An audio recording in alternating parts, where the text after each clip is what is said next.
사실 시가총액으로 따졌을 때 321조. 에? 지금 그 기업이 그래요. 321조요? 21조요. 네, 321조.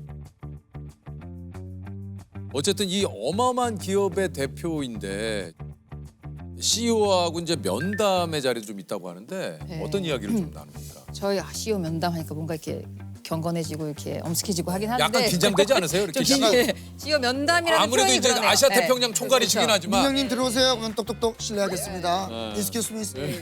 저희 테드 사란도스 대표님이랑 이제 한 달에 한 번 정도 이렇게 정기적으로 이제 저희 캐치업 한다고 하죠. 그래서 요즘 뭐 제 무슨 생각을 하고 있는지 아니면 뭐 대표님 테드는 무슨 생각을 하고 있는지 아니면 저희도 이제 의사결정 내린 것들 중에서 저도 이제 궁금한 내용들이 있잖아요. 그러면 그런 것들을 물어 이거 왜 이렇게 결정했어? 이건 왜 이렇게 한 거야? 뭐 이런 거 질문도 하기도 하고 그래서 한 달에 한 번씩 대화를 하는 시간이에요. 그래서 1대1로 할 수 있는 대화와 여러 명이 같이 있을 때 할 수 있는 대화가 다르기 때문에 그렇겠죠. 그래서 그렇게 좀 안내를 하고 있습니다. 제가 뭔가 이렇게 안건을 얘기를 했을 때 반대하는 의견을 제시하거나 아니면 그래 그 얘기는 우리 나중에 하자라고 하는 경우들이 가끔씩 있어요. 그러면 거기서 왜? 나중에 언제? 지금 안 하면 어떻게 할 건데? 라는 거를 우선 짚고 넘어가죠. 약속을 받아야 나중에 하던 지금 밀어붙이던 하니까 그래서 이런 거를 오픈하게 받아들이는 사람들이 대단한 거라고 저는 생각을 해요. 그분은 그냥 한번 어떤 삶을 살고 있을까 되게 궁금하기도 하네요. 그냥 네. 보면 또 평범한 네, 저희랑 할 때는 뭐 굉장히 평범해요. 뭐 회의하면은 그냥 굉장히 편안한 차림으로 와서 예, 그냥 얘기하기도 하고 창작자분들이랑 뭐 배우분들이랑 같이 만나서 직접 소통하는 것도 굉장히 좋아하시고요. 그래요? 사실 그 민영 씨가 왠지 그 유학파 아닐까? 아 저요. 네. 왜냐면 이제 외국계 기업에서 또 근무를 하시기 그러니까요. 때문에 네. 실제로 좀 외국 유학을 하시거나 좀 저는 사실은 뭐 어렸을 때부터 초중고 다 대학교까지 다 한국에서 나왔고요. 그 이후에는 사실은 이제 기회 닿는 거에 따라서 해외에 잠깐 살다가 들어왔다가 하긴 했지만 저는 이제 한국에서 낳고 자란 쭉 이제 네네네. 한국에 생활을 네. 하셨군요. 네. 아니 근데 저 민영님께서 이게 CJ 여기 네네네. 다니셨어요? 네, 맞습니다. 어느 부서에 계셨어요? 저는 사실은 이제 CJ가 글로벌 사업을 굉장히 활발하게 하시는데 네네네. 그래서 글로벌 사업 하는 쪽에 있었고요. 글로벌 사업체에서 일을 하면서 진짜 많이 배웠던 것 같아요. 거기서 일을 하면서 해외로 수출을 하는 거랑 비슷한 거니까 그 국가, 그 시장, 그 문화를 또 아는 게 또 중요했고 그래서 그 연결하는 역할, 훈련을 많이 좀 배웠던 것 같고 그때가 딱 디지털에 대한 관심이 많이 올라올 때였어요. 그래가지고 디지털 자꾸 회사에서도 디지털 전략이 뭐야 하는데 모르겠는 거예요 도대체 디지털이 뭔지. 그래갖고 디지털을 좀 배우고 싶다라는 생각을 하고 있을 즈음에 트위터에서 연락이 왔고 디지털 세상 속에서 내가 만든 콘텐츠가 더욱더 빛을 발할 수 있도록 하는 방법을 이제 컨설팅하는 역할에 가까웠고 근데 제 머릿속의 콘텐츠는 몇십억짜리 드라마고 몇백억짜리 영화고 막 이랬었는데 혹시 뭘 콘텐츠라 그러는 거야? 라는 생각을 했는데 그 140자짜리 트윗이 결국은 콘텐츠더라고요. 그래서 그 사고의 전환이 저한테 굉장히 충격이긴 했었어요. 아, 그래 이게 콘텐츠지라는 생각을 좀 하게 됐었고 이제 사실 이 서비스가 이제 처음에 우리나라에 이제 진출한다고 했을 때 이게 참 뭐 굉장히 많은 분들이 이게 이제 될지 안 될지에 대한 이야기들이 굉장히 좀 분분했어요. 저 찻잔 속의 예. 태풍 얘기 많이 나요. 맞아요. 이게 이제 진짜 유료화한다라는 것. 아 이제 드디어 콘텐츠도 유료로 보는 시대로 접어드는구나.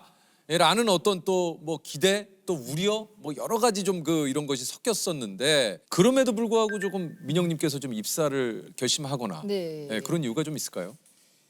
저는 이제 그 순간순간 이직을 할 때 제가 하고 싶은 거에 좀 집중을 많이 했던 것 같아요. 이 회사가 이제 한국에 진출을 한다는 얘기를 듣고 아 내가 역할을 할 수 있는 게 분명히 있을 것 같다라고 생각을 해서 제가 사실은 이제 뭐 채용 공고도 나지 않은 상황에서 많이 이제 찝쩍거렸고요. 아 본인이, 본인이 좀 계속 컨택을 했어요? 하지만 답변은 오지 않았어요. 그러다가 2016년 한 초쯤 됐을 때 이제 연락이 그때 왔었죠. 그 당시에는 어쨌건 이 넷플릭스라는 회사가 한국에서 환영받지는 못하고 있었기 때문에 그래서 사실은 면접을 볼 때 솔직해야겠다라고 생각했어요. 그 면접관들한테 얘네 지금 한국에서 아무것도 못 하고 있는 거 알아. 내가 간다고 기적이 일어날 거라고 생각하지 마. 그러면 이제 이 회사 보니까 그럼 질문이 또 오죠. 그러면 어떻게 해야 되는데? 그럼 거기서 이제 저의 역할과 내 강점으로 내가 할 수 있는 역할과 당신들이 해줘야 되는 서포트와 당신들이 바꿔야 되는 사고와 이런 것들 다 이제 얘기를 했었어요. 그 면접 자리에서. 근데 이 면접 자체도 6개월이 걸렸어요. 그래서 예. 그래서 시작 자체도 이제 매니저로 시작해서 성장을 좀 할 수 있었던 것 같아요.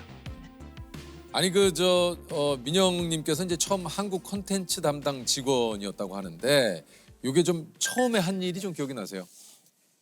처음에는 저희가 한국 콘텐츠를 그러니까요. 좀 이제 많이 가져오기 위해서 했어야 될 일들을 많이 알았기 때문에 우선은 제가 원래 싱가포르에서 시작을 했거든요.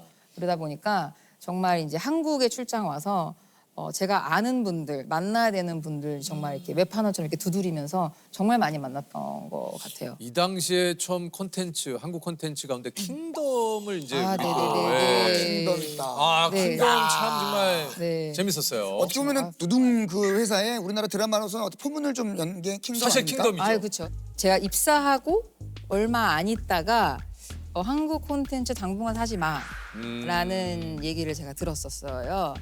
사실은 원래 저희 뭐 테드도 그렇고 저희 임원진들이 다 한국 콘텐츠에 대한 그 확신을 못 갖고 있다가 가만히 생각을 이제 해보니까 업계에 종사하는 사람으로서는 이 한국 콘텐츠를 좀 더 많이 이제 알리기 위해서는 굉장히 지속적으로 갖고 와야 되는데 어쨌건 하지 마라는 얘기를 딱 들었을 때 이제 열심히 짱구를 굴렸죠. 그래서 이대로 안 사서 발전이 안 되면 그래도 잘릴 것이고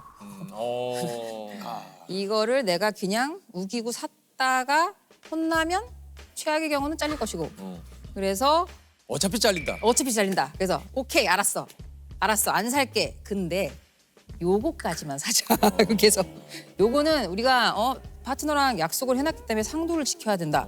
그래서 요거까지만 사자. 그래서 요거를 이제 갖고 왔죠.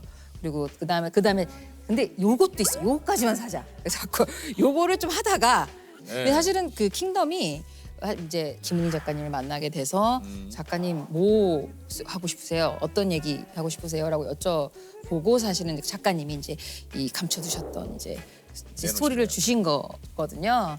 사극에 좀비까지 나오면 이게 미술비라든지 좀 제작비가 너무 엄청나고 그래서 사실상 이거는 그냥 제 머릿속에만 있고 거의 불가능할 거라고 생각을 했다가 플릭스라고 어떤 그분이랑 만나면서 플릭스에선 가능하지 않을까? 그랬는데 제안을 드렸더니 바로 또 너무 흔쾌히 좋다고 하셔서 그때부터 시작이 된 거죠. 보니까 잘 돼서 어느 정도 결과가 좀 나왔군요. 결과가 나왔죠. 계속 뭐 그러다 보니까 이제 사실은 거기가 쏙 들어갔어요. 네. 그 뒤에는 사실은 전혀 그거에 대한 질문 없이 워낙 한국이라는 시장과 한국 콘텐츠는 저에게 중요한 사실은 됐죠.